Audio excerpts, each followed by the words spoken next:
अभी अभी राष्ट्रपति महोदया को एक पत्र लिखा गया है। उस पत्र में क्या लिखा गया है, यदि आप भी सुनेंगे तो आश्चर्य में पड़ जाएंगे कि यह किस तरह की मांग की गई है, और यदि वो मांग पूरी हो गई तब फिर समाज में क्या होगा, यह भी सोचेंगे आप। महिलाओं को एक हत्या करने पर उन्हें सजा न दी जाए, सजा में छूट दी जाए, यह मांग की गई है उस पत्र में।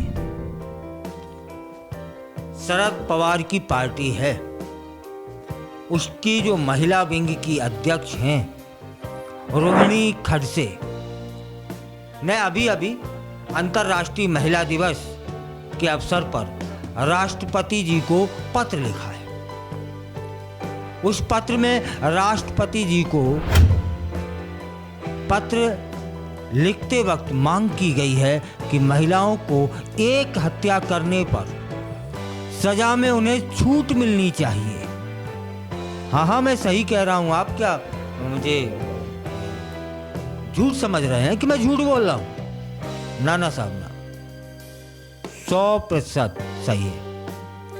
राष्ट्रवादी कांग्रेस पार्टी, जिसको एनसीपी भी कहा जाता है, पवार की पार्टी है, और उसकी महिला विंग ने राष्ट्रपति मुर्मू जी को पत्र लिखा है कि महिलाओं के खिलाफ अत्याचारों को देखते हुए हत्या करने पर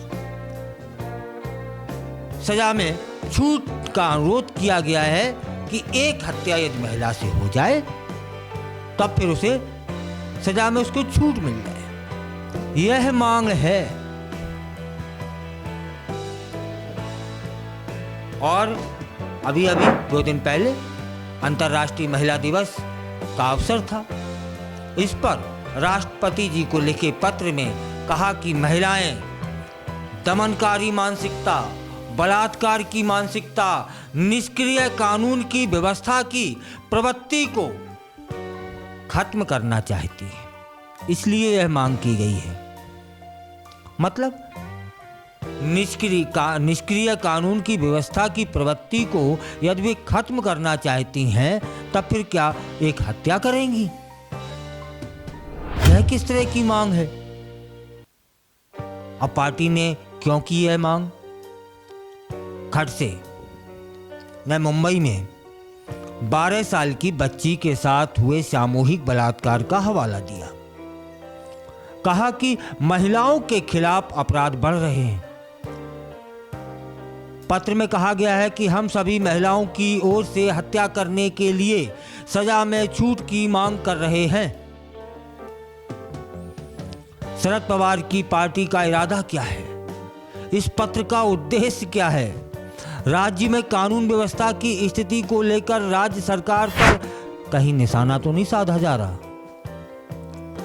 उन्होंने एक सर्वेक्षण रिपोर्ट का भी जिक्र किया जिसमें कहा गया था कि भारत महिलाओं के लिए सबसे असुरक्षित देश है, क्योंकि उनके खिलाफ अपहरण, घरेलू हिंसा सहित कई अपराध किए जा रहे हैं। खडसे कहती हैं, हमें उम्मीद है कि गंभीरता से विचार करने के बाद हमारी मांग स्वीकार की जाएगी।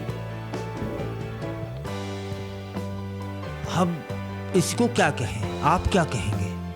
यह किस तरह की मांग है? यदि स्वीकार हो गई तो समाज पर इसका क्या असर होगा? जरूरी है कि कोई बलात्कारी को ही ये महिलाएं मारेंगी, या कानून व्यवस्था में कहीं निष्क्रियता चल रही है उस व्यक्ति को ही मारेंगी?